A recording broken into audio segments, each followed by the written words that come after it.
Since childhood, I dreamed of having a family, a loving and caring wife beside me, wonderful children, and a happily ever after. But as usual, all my dreams and plans shattered at the last moment when my wife decided she needed to take a little more time before having children. Jim Deshaies, the baseball analyst for the Chicago Cubs, always entertains me. One Saturday afternoon, I tuned in to watch my favorite Cubs take on the Cincinnati Reds on Marquee Sports. During a break at the iconic Wrigley Field, Deshaies, notable for his career with the Houston Astros, praised the adorable baby of a fan in the bleachers. Quality baby had become a bit of a trademark for him, and I wasn't alone in eagerly anticipating these moments when Deshaies spotted a young fan in the crowd. The excitement was amplified by the Cubs holding a commanding 7-2 lead in the fifth inning, with the Reds making a pitching change during the break. Just then, my wife of 6 years walked in with another beer for me and a glass of wine for herself. I shifted my attention from the quality baby to my wife. Apologies, JD, but the sight of my wife in snug, short jean shorts and a fitted halter top was far more captivating, I admitted. Having quality baby time, huh? My wife teased as she glanced at the big screen. Yeah, but nothing beats quality wife time, I replied, causing her to blush as she settled beside me on the sofa. I wasn't quite restrained and started looking at her. You guys are just so easy to read, she chuckled, causing her breasts to bounce slightly as she shrugged. We sat in silence, watching as the Cubs scored 2 more runs before Vivian decided it was a good time to chat during a commercial break. Hey, why don't we head up to Chicago next weekend and kick off our quality baby-making time with some fun? Vivian suggested cheerfully. You could catch a Cubs game, and I could do some shopping or whatever. I picked up on Vivian's implication with the or whatever and shot her a sideways glance. You wouldn't want to come to the game with me? Am I contagious or something? I teased innocently. I felt her body tense against mine. Well, I thought we could each have some me time that weekend before we dive into the whole toss the birth control pill celebration and start our family, she said, flashing me her stunning smile and her bright blue eyes. She was well aware that I rarely resisted her requests, particularly when accompanied by that enchanting smile. She had been using that tactic on me for the past 8 years, 6 of which we'd spent as a married couple. However, in that moment, something felt off to me. I didn't outright reject her plan, but I also didn't enthusiastically support it. Sure, we can figure something out. Let's go to Chicago, I said without much enthusiasm. We can both take Friday off and head up there Thursday evening. I'll make the arrangements, trust me, Vivian said excitedly. It seemed like a minor blip, and I didn't think about it again until late Friday afternoon in our hotel room, when I turned on the TV to watch ESPN. We had already had lunch at a local diner and visited the Shed Aquarium, so I asked Vivian, "What's the plan for dinner?" She didn't respond immediately, and as I glanced from the television to my wife, I could have sworn I saw her shiver for a moment. Well, for you, it's the Cubs game tonight against the St. Louis Cardinals. You're sitting right behind the Cubs dugout on the third base side. I thought you could eat and drink there, Vivian said. For me, it's dinner followed by drinks and dancing at one of the top-rated clubs in the city. I'm not sure when I'll be back, and I suppose I shouldn't expect to be around much on Saturday either. Then on Sunday night when we return home, we can have our trash the pill ceremony and start working on starting a family. Wait. Are you serious? I'm not letting you go out alone in Chicago. For 2 nights and a day. What about us? What about our promises? I practically shouted. Vivian looked at me as if I were a slow child in need of an explanation. The latter part of that assessment was accurate. We've been discussing having children when we both turned 30 since before we got married, right, Hugh? Well, we're there now.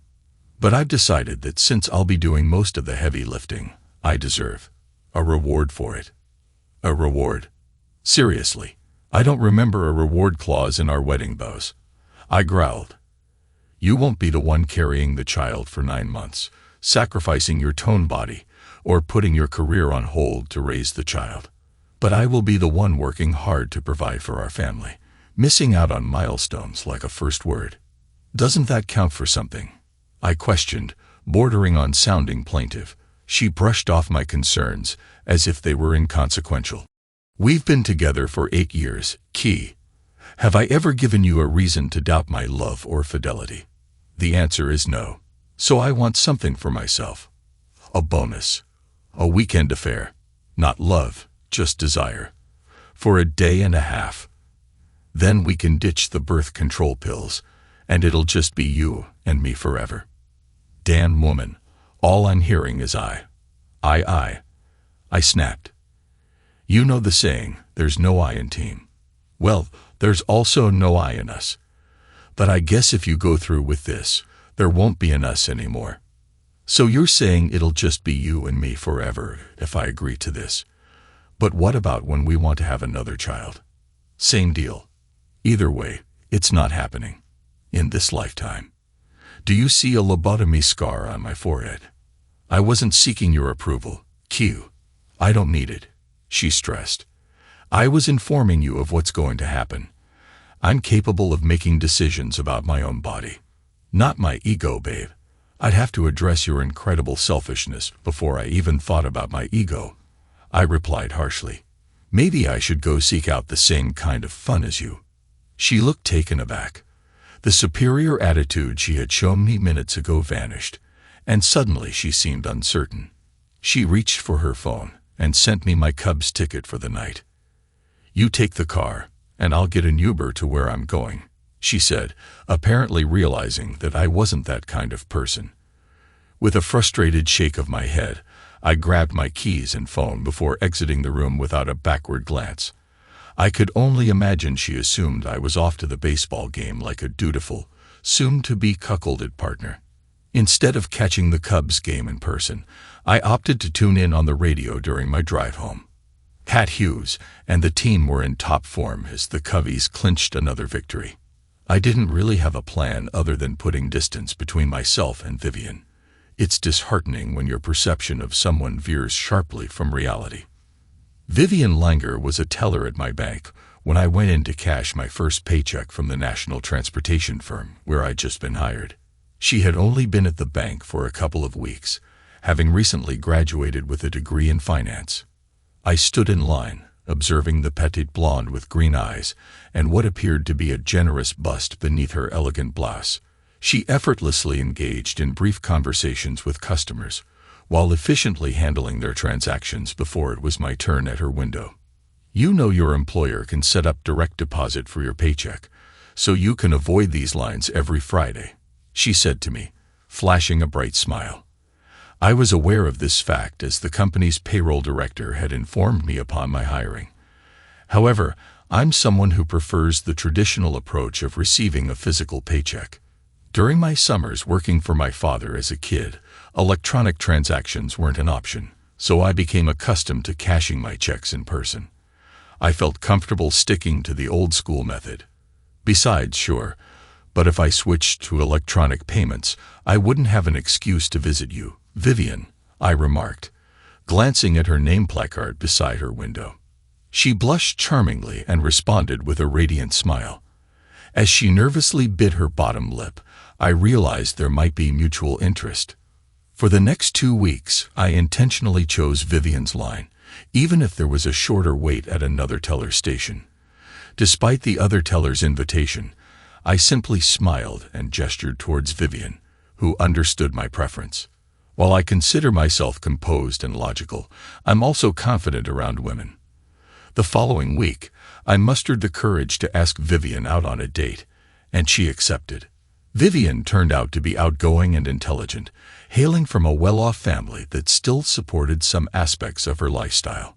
Meeting her parents revealed that her father, a prominent attorney in our city, held a special place in his heart for his youngest and only daughter.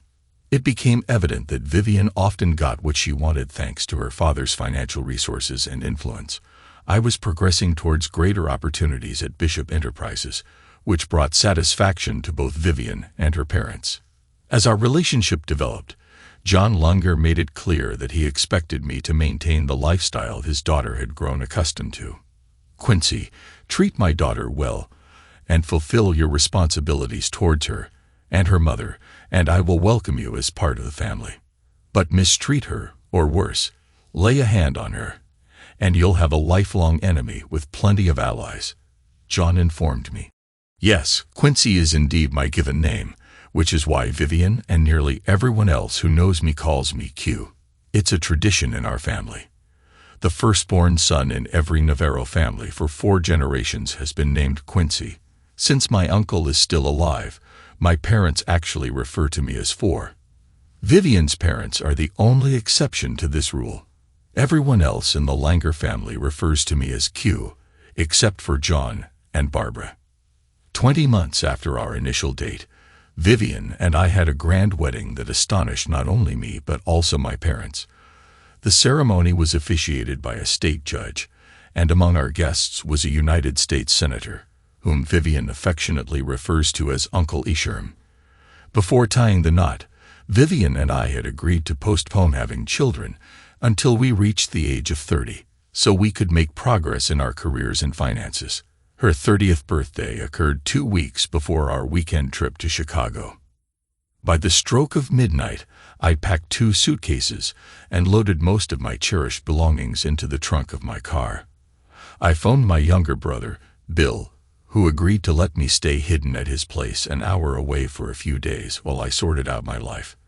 Both he and his wife promised to keep my whereabouts a secret, even if it meant deceiving my wife. Though she likely hadn't realized my departure from Chicago yet, preoccupied as she was with her lover, I knew she'd catch on by Sunday morning, our scheduled return home. Sleep evaded me that night as I pondered what had driven Vivian to seek comfort in another man's arms, and why I had tolerated it. Perhaps, I speculated, my constant efforts to fulfill her desires had led her to perceive me as weak or submissive. She would soon discover just how mistaken she was. On Saturday morning, I attended to all the mundane financial tasks one might consider cliché, like canceling our joint credit cards and transferring half of our funds into an account solely in my name. I couldn't say whether Vivian returned to our room on Saturday only to find me gone, or if she remained out from Friday night until Sunday morning. Nonetheless, I received her first text on Sunday around 9 a.m. "Where are you? We need to check out by 11, she messaged. I shared the text with my brother, and we chuckled as we sipped our slush margaritas out on his back porch. He rose to tend to the bratwurst cooking on the grill for our brunch. Meanwhile, my wonderful sister-in-law was in the kitchen whipping up some homemade potato salad. There's truly nothing quite like the solace of family when life hits the fan. 30 minutes later, another message arrived echoing much the same sentiment, followed rapidly by a flurry of increasingly despairing voicemails. Her 10 o'clock message served as a stark reminder that she had no means to return home, even as I chauffeured us up there. The subsequent voicemail dripped with anger and threats, followed by one of desperate pleas, as she evidently struggled to prolong her stay at the hotel, thwarted by the cancellation of her 2 credit cards. "Dan, those margaritas sure hit the spot. Not a chance you'll patch things up with the foolish woman?" inquired my sister-in-law Sharon. "You two seem to have such a strong marriage, and I know you still care for her deeply. I would have done anything for her, and I understand that won't just vanish overnight, but the way she handled this situation tells me that, at best, I'm second on her list of priorities, right after herself." My brother's phone rang around 5 o'clock while the 3 of us were still on the back porch, having consumed numerous margaritas. He showed me the caller ID and raised his eyebrows, giving me the option to answer if I wished. I mouthed, "Absolutely not." He handed the phone to Sharon, who was still relatively sober compared to Bill and me. "Hi Viv, I'm picking up Bill's phone because he's too intoxicated to answer himself. Yes, we're aware of what happened. No, we don't know his current whereabouts. How could you do that to such a kind-hearted guy, Viv?" Sharon said. I could only imagine Vivian's response on the other end of the line. Sharon rolled her eyes a couple of times and grimaced once. She responded with twice, and twice more. Eventually, she wished Vivian luck and ended the call. "I've bought you some time. You owe me," Sharon snapped at me. "Did you realize you had an argument with her and left without letting her explain? You're truly insensitive, you know." "No, I don't care, just relaying what she said and what she's likely telling others while trying to find you," Sharon said. "Damn," I muttered. "Someone pour me another margarita." Bill obliged, once again proving why I considered him a great sibling. 8 margaritas deep, I certainly wasn't qualifying for Mensa membership anytime soon. Despite nursing a hangover on Monday morning, I made it to work on time, albeit not dressed appropriately. "Jumping the gun, aren't you?" my boss retorted sarcastically. "What's the rush, Q?" I spilled everything to him, including my half-formed plan to disappear temporarily. With luck, it would buy me some time away from my wife, or rather my father-in-law, who would take some time to track me down if he even tried. Alongside requesting a transfer, I asked my boss to change my employee name to Oliver, my middle name, and ensure no information about me was disclosed, at least within legal limits. In less than 5 minutes, my boss had arranged my next job. The Santa Fe office in New Mexico had an opening for me, and within 30 minutes, Oliver Navarro was en route to a fresh start. Officially, Quincy Navarro was no longer associated with Indiana, and technically I was no longer employed by Bishop Enterprises. A week later, I commenced my new role. The company arranged a 1-bedroom apartment for my new single life, along with a new phone provider to ensure calls and bills were not traceable to my wife. I shared my new number with only a handful of trusted individuals back home. Among those excluded were my parents. According to my brother, Mom had expressed her disapproval of my actions and appeared to be siding with Vivian. I had no intention of dealing with her judgment or risking her passing on my number to Viv. My father became an unintended casualty in this conflict. I was aware that if I shared my contact details with him, my mother would eventually persuade him to disclose it, creating a potential problem between him and me. So I chose not to involve him. However, Bill and Sharon were reliable confidants, and I was certain my mom wouldn't obtain my number from them, despite her persistent attempts. Vivian made efforts too. Bill informed me it took her around a week to realize I had left her city. "How can we reconcile if we can't communicate, if we can't confront each other?" she asked Bill. "Maybe he doesn't want to reconcile, Viv. You really hurt him in Chicago." Bill recounted his response to her. "It was just 2 nights, Bill. It didn't mean anything," she argued. "Perhaps not to you, but to him, it meant everything," Bill replied. My career in Santa Fe carried on smoothly for the next year. Though I wasn't actively seeking it, my social life was non-existent, which suited me fine. Occasionally, I had Bill check to see if I was still legally married. Surprisingly, Viv hadn't initiated divorce proceedings. I couldn't help but wonder why.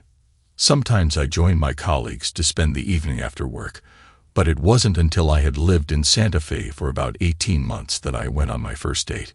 According to Bob Sager, she was a striking woman with dark hair and captivating eyes that radiated a certain charm. She was of mixed ancestry, half Pueblo, half Hispanic, and her strong, muscular legs seemed incredible, especially when we ended up in the same bed.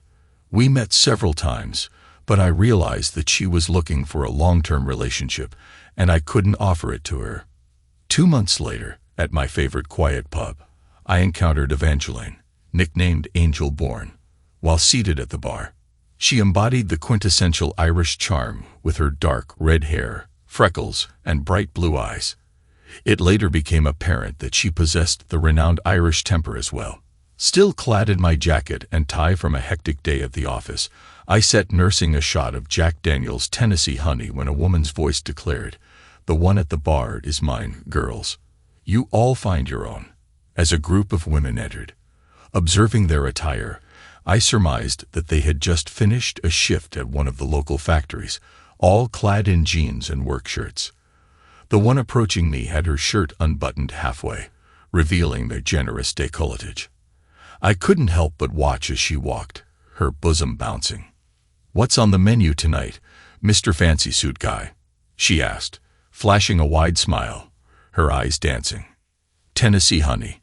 Does that suit your fancy?" I replied. Angel and I spent the evening engaged in conversation, dancing, and imbibing. She revealed that she was enjoying a rare night out as her 2-year-old was with a babysitter.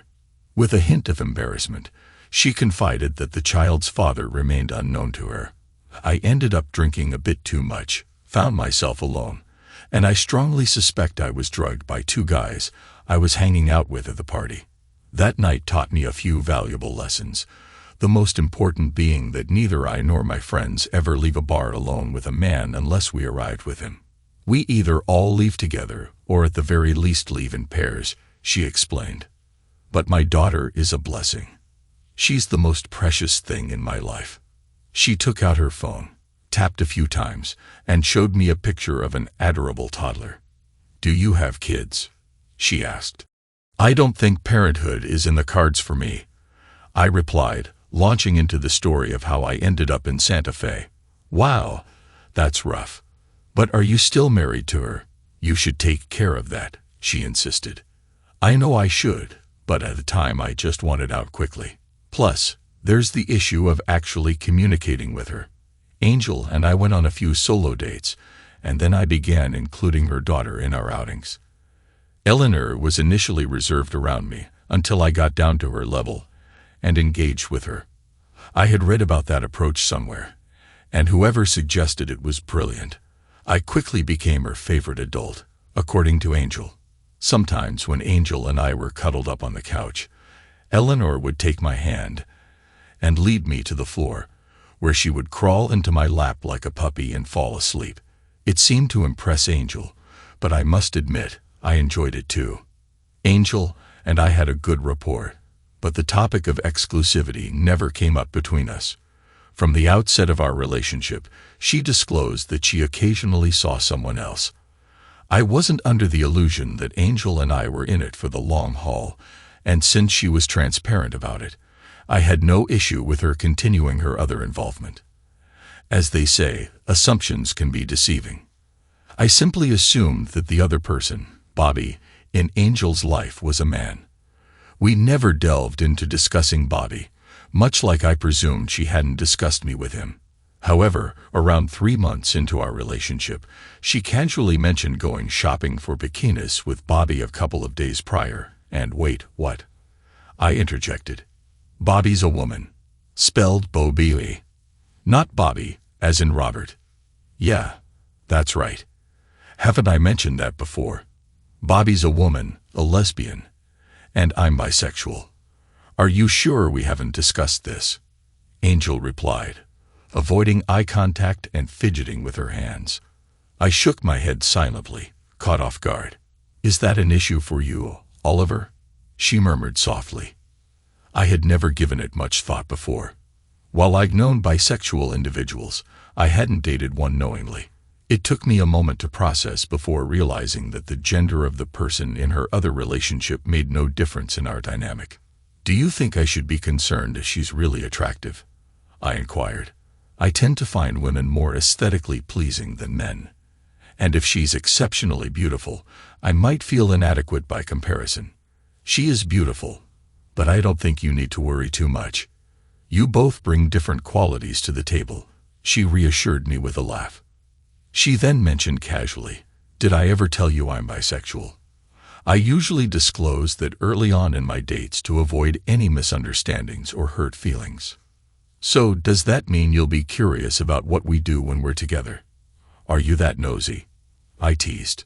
"No, I never felt the need to pry into your personal life when I thought Bobby was a man, and it's no different now that I know she's a woman. We're not exclusive, and your privacy is yours, just as mine is mine." "So she's pretty, huh?" I feigned seriousness, but she saw through my facade. "Who do you think Eleanor prefers?" I asked playfully. "You, obviously," she replied with a grin. In time, I became Eleanor's backup caregiver, obtaining written permission to pick her up when Angel had to work late. I even installed a child's car seat in my Mustang, ensuring her safety on our drives. When my phone rang a few months later and a caller ID showed Bobby Clarkson's name, I didn't immediately connect the dots. Angel hadn't disclosed Bobby's last name to me, and there seemed to be no reason for her to call me. Except one.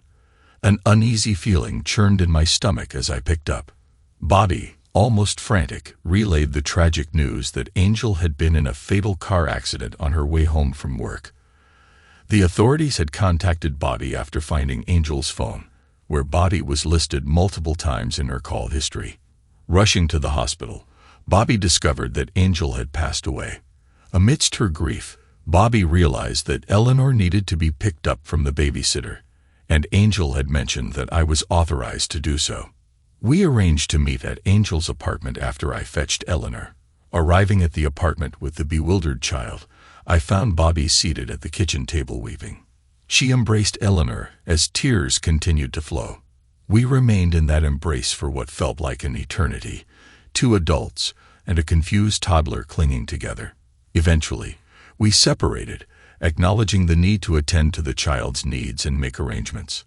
Pooling what we knew about Angel's life from our conversations with her, we realized she was an only child whose parents had passed away, with no apparent relatives in the picture. It fell upon us to care for Eleanor until we could determine the appropriate state agency to take over. Bobby managed to find some canned tuna and made sandwiches while I located a juice box and Cheerios to feed Eleanor. Amidst bouts of tears over our departed friend, Bobby and I grappled with devising a plan for Eleanor. We came to realize that legally she was under the care of the state and would likely end up in foster care, a prospect neither of us could bear. Perhaps it wasn't the most rational decision, but we believed it was in Eleanor's best interest to stay with one of us for the time being rather than be placed in the foster care system. If the state isn't aware of her, they won't intervene and send her to foster care. Eleanor can slip through and stay with us. With me, I offered. What do you know about raising a child? Bobby questioned promptly. To be honest, not much, but I was a child once, I replied. Great. That's not quite the reassurance I was hoping for, she remarked. For the next hour, we circled around the topic, attempting to devise a solid plan for Eleanor. Eventually, we reached the decision that I would relinquish my apartment, move in with Angel, and take on the primary caregiving role for the child, supplemented by daycare. Bobby offered to lend a hand frequently. Both of us were acutely aware that neither had pre- or parenting experience. Do you know that old saying, the blonde leading the blind? She quipped, eliciting the first laugh from me all night. Actually, it's the blind leading the blind, but your version is definitely funnier, I responded. By the way, I'm Oliver Navarro. It's a pleasure to formally meet you, Bobby, I said, extending my hand for a handshake. Instead of shaking hands, she stepped forward, enveloping me in a tearful hug. God, I'm going to miss her so much, she whispered. Me too, was all I could manage in response. The following morning, I phoned my workplace and informed my boss that I required a couple of personal days to sort things out with Eleanor. Bobby and I made the decision to have Angel's body cremated. It took a few weeks for Eleanor, Bobby, and me to establish a routine. Bobby visited the apartment almost every evening after work, and we shared cooking responsibilities. It became evident why Angel was fond of her. She possessed intelligence, humor, and a touch of sass, reminiscent of Angel.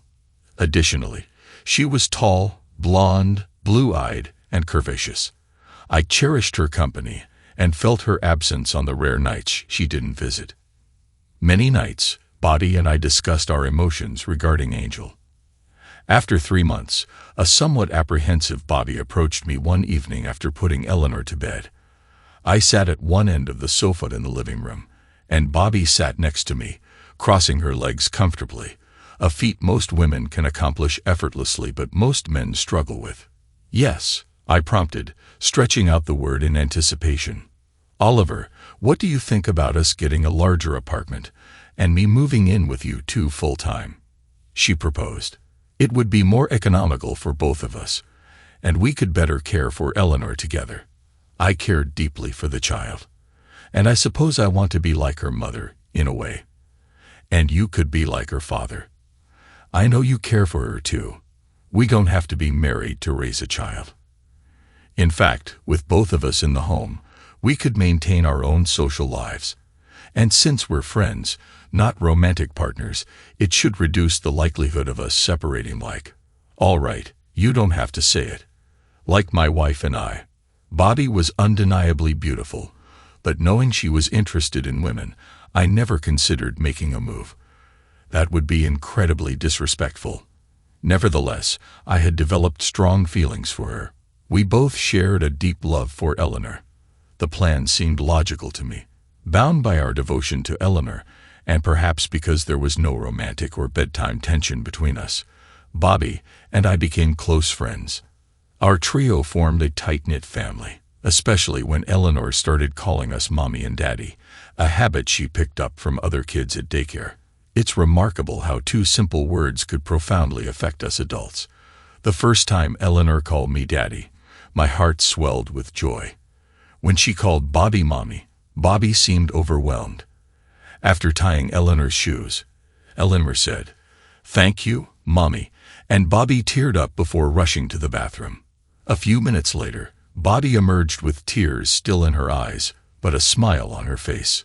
"It got to me too, Mommy," I confessed. She playfully punched me on the arm, and I smiled and nodded. With the exception of Bobby and me never engaging in typical husband and wife affection, I felt we integrated smoothly with the parents of Eleanor's schoolmates and acquaintances at social gatherings over the following years. When asked, we were honest about not being married and avoided discussions about childbirth. I was utterly surprised when Vivian, yes, that Vivian, appeared at our doorstep one Saturday morning, 4 years after I left her. Oliver, someone's here for you," Bobby called from the living room as I sat at the kitchen table playing with blocks with Eleanor. Eleanor trailed behind me into the living room, and I couldn't tell who was more astonished, me or Vivian. Is she yours, too?" my wife asked, her gaze fixed on Eleanor as if she had seen a ghost. I had to close my gaping mouth to respond. "Well, she's ours, actually," I replied, gesturing between Bobby and myself. "Yours? She can't be yours. We're still married." It was evident that Vivian was struggling, on the verge of crumbling to the floor. I motioned for her to take a seat on our sofa, and she complied without hesitation. "Relax, Viv. Bobby and I may not be married, but Eleanor is still our daughter," I reassured her. "Oh, well, that's somewhat reassuring. We can work with that," Vivian muttered. "What are you getting at, Vivian? Why have you come back after all this time?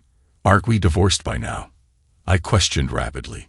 To my surprise, I discovered that I was still legally married to Vivian. She hadn't initiated divorce proceedings, assuming I would return to her within the first year. Then she and her father spent nearly 2 years searching for me before she mustered the courage to approach me for reconciliation. Reconciliation? Seriously, why now? I fired back quickly. 4 years haven't been enough for me to recover from you tearing my heart out and behaving like the Wicked Witch of the West. Frankly, a lifetime wouldn't be sufficient. You know I love you. I always have and I always will," Vivian expressed. "I made a terrible mistake, but it was still a mistake. I'm sorry for what I did and sorry for trying to take advantage of your kindness. I thought if I shocked you enough, you'd be overwhelmed and have no choice but to come back to me. I also didn't believe that you would leave me just for some weekend intimacy. It was just intimacy, not love. Wasn't the prospect of having children and spending our lives together enough to outweigh a weekend of pleasure? You knew me better than anyone," I replied. "You knew my views on loyalty. You blatantly disregarded them. I won't tolerate that level of disrespect from anyone, not even my beloved wife." She glanced around the room, pausing momentarily on Bobby and Eleanor. "You seem to have bounced back quite well," she remarked, almost as if you hadn't missed a beat. "By the way, your awful boss back home really covered for you." He kept insisting to Dad's investigators that Quincy Navarro no longer worked there, even though you had just changed offices and started using your middle name. Dad eventually obtained a court order to access Bishop's employment records, and that's when he remembered your middle name as Oliver. After that, I just needed the courage to approach you. All right, you've approached me, I responded. Even if I were the biggest idiot in history, I have a family now that I wouldn't trade for anything. I have a wonderful woman whom I adore and trust completely with my heart. We respect each other deeply. We have a beautiful daughter whom we will cherish long after she grows into a beautiful woman. We are a team. I love being part of a team. Remember, I once told you there's no I in team, no I in us. My voice had risen considerably, nearly to a shout. For the first time, Vivian appeared genuinely remorseful. Glancing briefly at Bobby and Eleanor, I walked over to my loved ones, and we embraced tightly. Everything will be all right, sweetheart, I whispered to my little girl. I understand now. Q, Vivian said softly as she looked at us. I'll file for divorce on the grounds of abandonment as soon as I return home. I don't need anything from you financially. But would it be too much to ask for your forgiveness for being so selfish? I'll do my best, Viv, but that's all I can promise. Perhaps with time. I trailed off. Vivian rose from the sofa, offered me a half smile, and exited the apartment, and hopefully, my life. Forever. Bobby sent Eleanor upstairs to play and then guided me to the sofa, where she sat beside me with our knees touching, mirroring the look Eleanor had given moments earlier. Did you mean what you said to your wife a few minutes ago? About us being in? Us? She asked. Absolutely, I replied. I understand we don't have romantic feelings for each other, but I do love you. I trust you completely, respect you, and believe you respect me too. And I know you care for both of us, as a unit. You understand? I do, she said simply, smiling brightly. Despite finally getting divorced, I didn't feel compelled to dive headfirst into dating. That wasn't me before marriage, and with a family now it was even less of a priority. While I still had some fun occasionally, finding the next Mrs. Navarro wasn't my focus. Bobby dated more frequently and had a busier social life. We stayed in constant communication about our dating lives, always prioritizing our daughter. We also had a rule against bringing dates home, except for meals. When Eleanor was around 11, Bobby and I decided it was time to tell her the truth about our family. On the night we planned to do so, both of us were nervous wrecks. We had been discussing this for nearly a year. That night, the three of us cried a lot. We shared photos of Eleanor's birth mother and explained her connection to both Bobby and me. We also had to discuss Angel's bisexuality and Bobby's lesbianism. And of course, we had to explain our decision not to relinquish Eleanor to the state, but to raise her ourselves. So we're not bound by blood, we're bound by love, Bobby concluded. I could tell Eleanor was puzzled and anxious for days as she processed what Bobby and I had told her. She was a bright and mature child, and after a few days, it seemed to click for her. You guys could have just let child services take me. Wouldn't that have been easier for you both?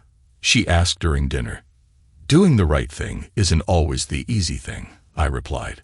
I've never regretted my decision, except maybe when you threw up birthday cake all over my new suit when you were 6, and I'm sure Mom hasn't regretted it either. Bobby, tears in her eyes, nodded as she wiped her nose with a tissue. Apart from our own friends, Bobby and I had built friendships as a couple, and occasionally we went out with some of those friends. Bobby loved to dance, so we indulged in that occasionally. She was a better dancer than I was, but I worked hard to keep up. Our friends, most of whom knew we weren't a couple, often remarked on how good we looked together. Bobby occasionally danced with other friends when we went out, but she always avoided accepting invitations from unfamiliar men for obvious reasons. Despite her attractiveness, she never lacked attention from either gender. While most men respected her gentle refusals, not all did. Upon returning to our table after dancing with our friend John, A man approximately 10 years her junior took issue with her rejection. "Come on, darling. I'm better than the guy you were just dancing with or the one you're sitting with. Give me a chance," he demanded, gripping her wrist and attempting to pull her back onto the dance floor. Although I'm fairly slender at 6'2" and 180 pounds, I was still in good shape at 41. And regardless, I couldn't stand by while someone mistreated a friend. I firmly grasped the arm holding Bobby's wrist and twisted. The young man yelped out in pain and released Bobby's wrist. A grave mistake. Freed from his grip, Bobby swiftly turned toward him and delivered a well-placed knee strike. Did I mention she played college soccer? The young man collapsed to the floor, his face meeting the table on the way down. When the bar manager and the bouncer came to our table, they found a young man curled up in the fetal position, with his face drenched in red liquid. The police were summoned, and after providing our statements, we were assured that neither Bobby nor I would face any charges. I'm grateful for the assistance, but Al Clarkson's daughters were already proficient in self-defense when we began dating. No matter who we were dating at the time, that young man made a serious error tonight, remarked Bobby. I admire your dad's approach. Let's have him teach Eleanor next time he and your mom visit, I suggested. Having moved into a 5-bedroom home a couple of years prior and undertaken some renovations, we essentially had the equivalent of 2 master bedrooms with en suites. Additionally, we had a spacious family room with a built-in snack area, making our home a popular hangout spot for Eleanor and her friends. Bobby and I naturally assumed the role of surrogate parents to several teens, and truthfully, we both enjoyed it immensely. I became aware that Bobby had been seeing the same woman for approximately 2 months when she extended an invitation for her to join Eleanor and me for Saturday dinner. I deduced that this woman must hold a special place in Bobby's heart when she firmly kicked me out of the kitchen and prepared what I considered to be her best dish, veal parmigiana with spaghetti. Stephanie Ellis appeared strikingly impressive at first glance. If Bobby was rated an 8 to a 9, Stephanie easily scored a solid 9 to a 9.5. With her large brown eyes, flawless porcelain complexion, curly shoulder-length dark brown hair, and a figure reminiscent of a Sports Illustrated swimsuit model. Dad, seriously, you should let Mom play matchmaker for you. She has a talent for it, Eleanor whispered to me shortly after Stephanie arrived. Yeah, you might be onto something there, sweetheart, I replied. Stephanie not only impressed with her appearance, but also with her personality. I found her likable. Eleanor quickly grew fond of her. And Bobby? Well, Bobby was head over heels in love. It warmed my heart to witness the joy in Bobby's eyes whenever Stephanie entered the room. It stirred a hint of envy in me, reminding me of days long past, buried deep within my memory. Although it took Stephanie some time to adjust to our family dynamic and the exceptionally close bond between Bobby and me, she eventually settled in. Bobby and I shared a unique relationship as co-parents of a child we had raised since she was 2, and our connection surpassed that of mere best friends. We confided in each other about everything, from the trivial to the profound. I was taken aback when Stephanie called me a few weeks into her regular visits to ask if we could meet for lunch and requested that I keep it a secret from Bobby. I reluctantly agreed. 2 days later, I found myself seated at a restaurant when Stephanie entered, spotted me, and made her way over to my table. As she sat down, I noticed the envy on the faces of several men, and I couldn't help but quietly chuckle. Often, fantasies surpass reality. After exchanging pleasantries and placing our orders, Stephanie wasted no time delving into the main topic.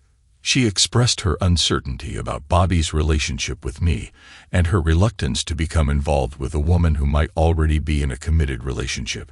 My response elicited a concerned look from Stephanie. Wow. If only that were the case. Women as beautiful as Bobby don't typically date guys like me, even if she weren't a lesbian. I'll take it as a sort of compliment, I remarked. But you're correct. We do share a loving relationship, one that requires some explanation. And explain I did for the next hour. We both ended up working late, But before parting ways, Stephanie had gained a much clearer understanding of our family dynamics and a newfound appreciation for rye whiskey. "All right, count me in," she declared. "I'd be honored to be part of this family." 6 months later, Bobby and Stephanie tied the knot. Since Bobby's father had passed away years earlier, I had the privilege of walking her down the aisle. 15-year-old Eleanor served as one of her bridesmaids. Eleanor bore a striking resemblance to her late biological mother, with her red hair and blue eyes. I couldn't help but feel apprehensive about being the father of a teenage girl in high school, recalling my own experiences as a teenage boy. According to Bobby and Stephanie, I didn't navigate it well. Once, Bobby vehemently objected to the idea of threatening high schoolers with physical harm for kissing his daughter. "Did you see how embarrassed she was? You completely humiliated her." "I agree. You won't be meeting her dates anymore," Stephanie chimed in.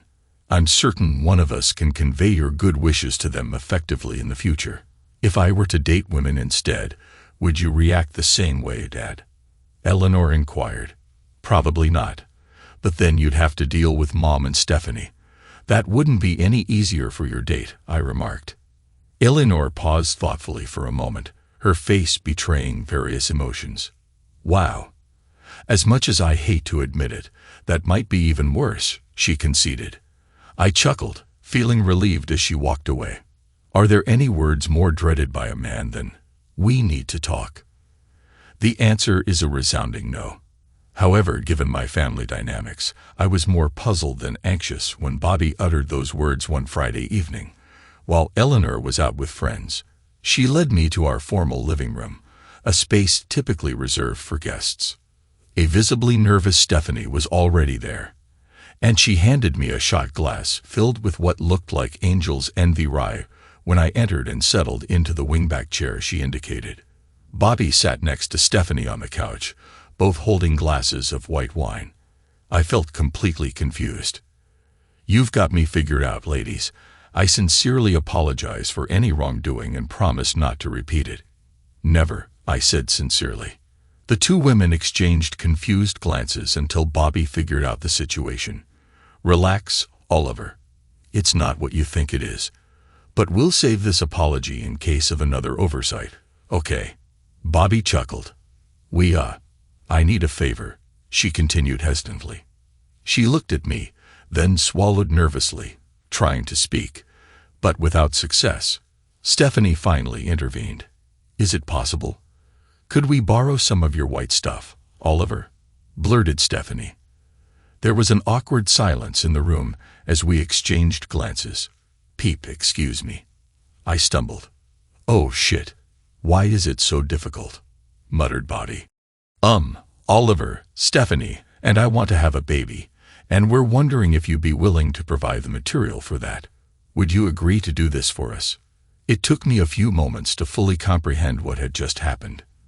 Then, a wide grin spread across my face, evolving into one of the biggest smiles I've ever worn. "Oh, hell yeah," I exclaimed, igniting a joyous uproar in the room as the two women bounced up and down beside me like hyperactive fifth graders. "How did you both choose me?" "Why me?" I inquired.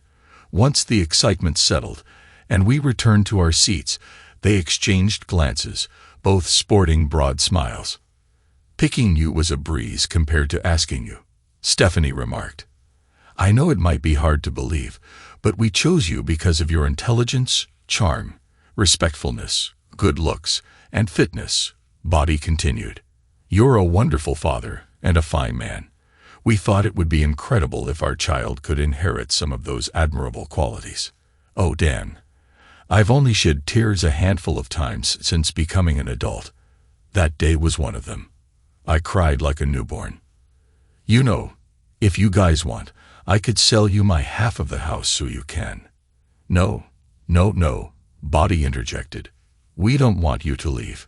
We want you here. We were kind of hoping you'd help us raise our baby like you, and I raised Eleanor.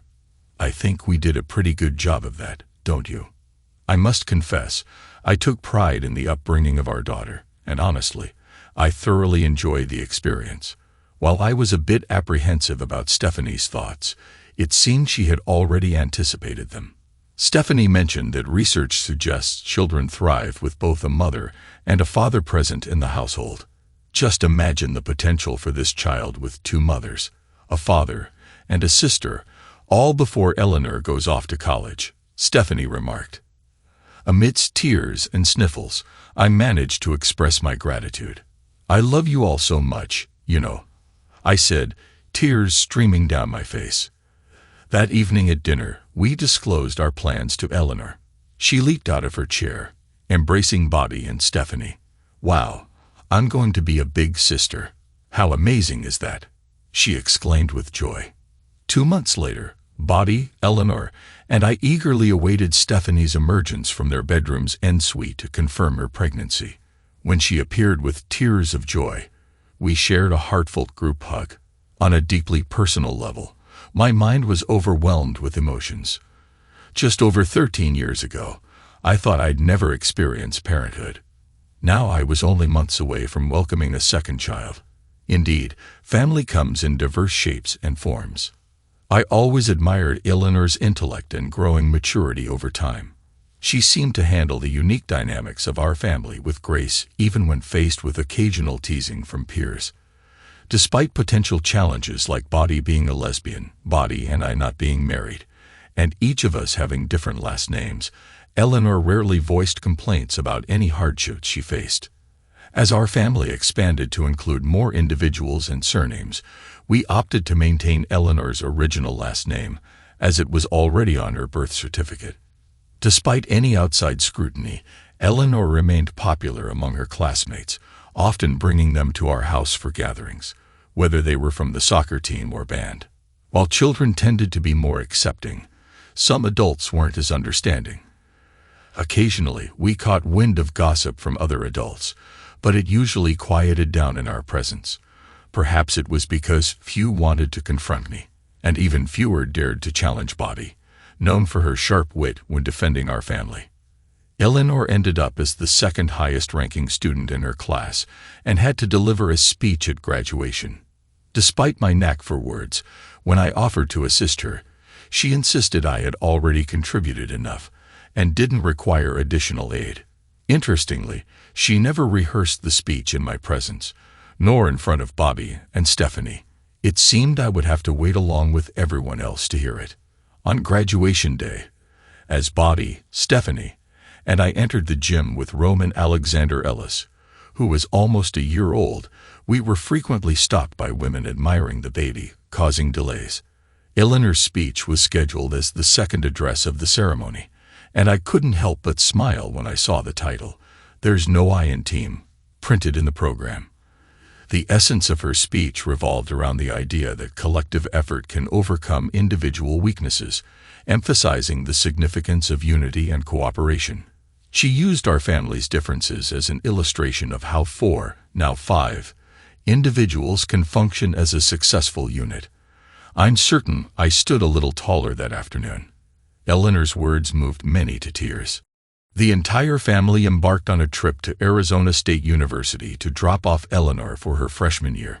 We departed Santa Fe 5 days ahead of schedule, taking part in various tourist activities before parting ways with her.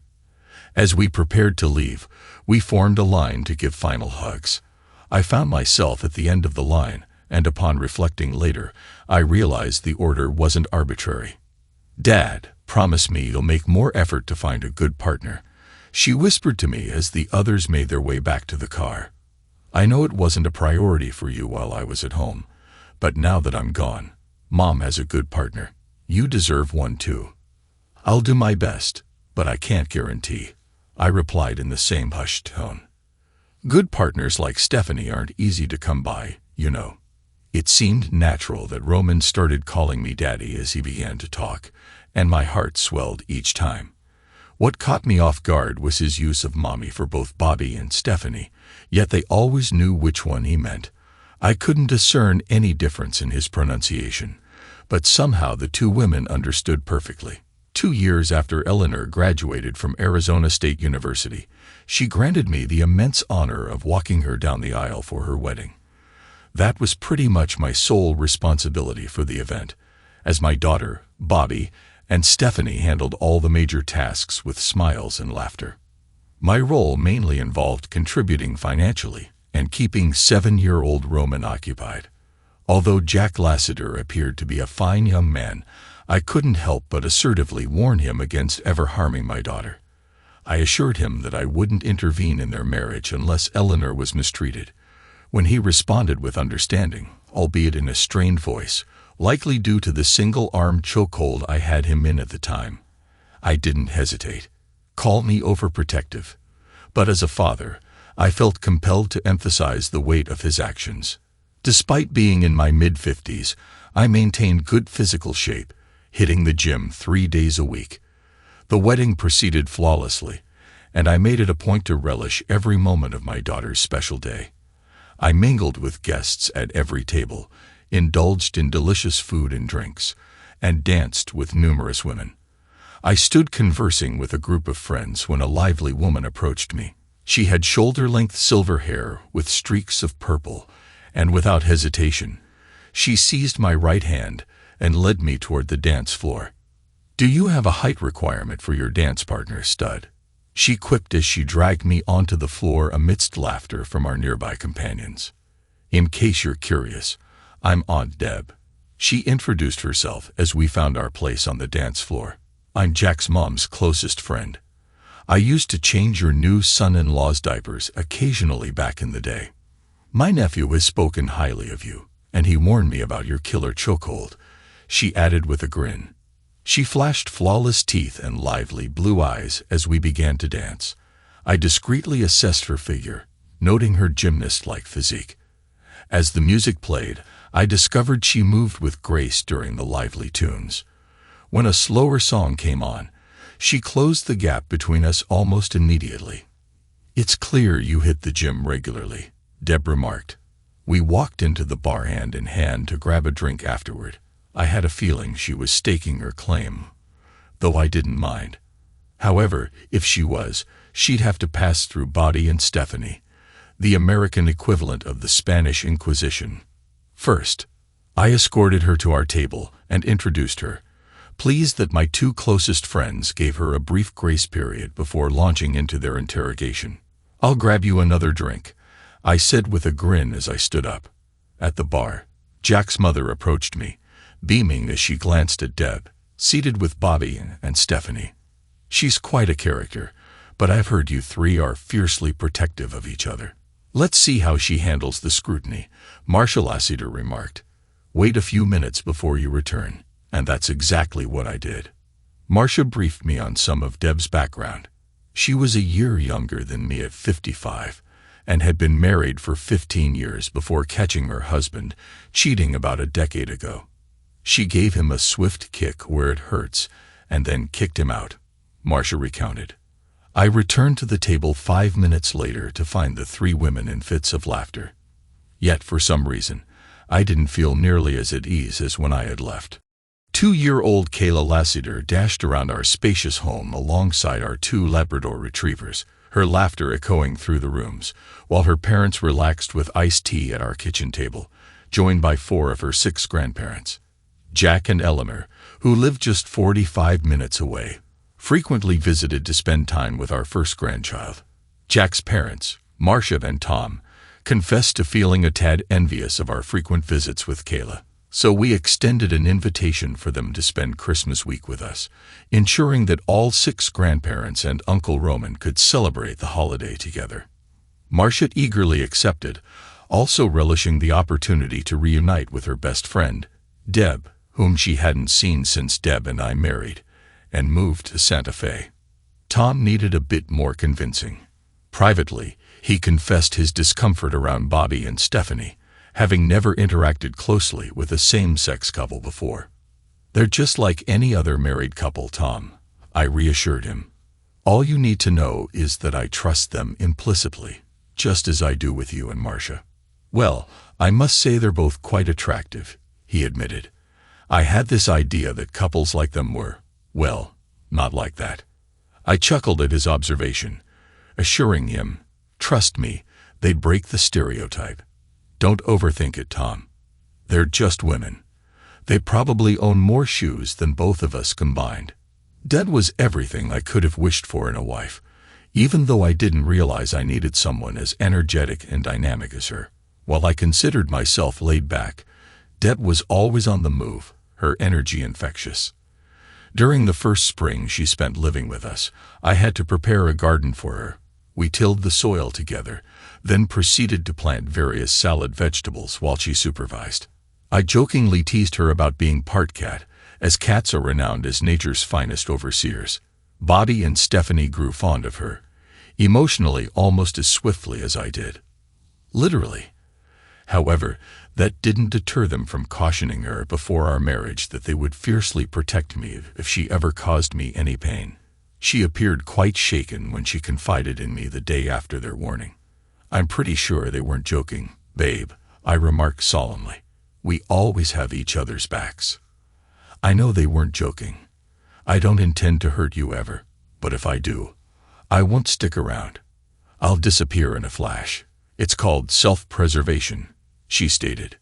Deb persuaded Marcia and Tom that Santa Fe would be an ideal place to retire, and that's precisely what they did 8 years later. They retired a bit earlier than planned when the house next to ours became available for sale. Tom became fully enthusiastic when he discovered that Bobby was also a fan of the Premier League. Bobby supported Arsenal, while Tom's allegiance lay with Crystal Palace. It was akin to being in an English pub during a match, although things got a bit heated when their teams faced off. "Get lost and eat shit, old man," were not uncommon exchanges when we all gathered to watch Arsenal and Crystal Palace compete. We learned that football fans, soccer to Americans, are much more passionate than baseball fans, as Deb, Stephanie, Marcia, and I soon discovered. Jack and Eleanor refrained from bringing their 3 grandchildren along when Arsenal and Crystal Palace played. It was a delightful summer evening in Santa Fe, and I sat on my porch swing on the deck behind my house, enjoying a shot of Jameson Black Barrel Irish whiskey, reflecting on my good fortune. Thanks to everyone who took the time to listen to today's stories. If you enjoyed it, please consider liking and subscribing if you haven't already. Feel free to share your thoughts on the events in the comments below. Take care.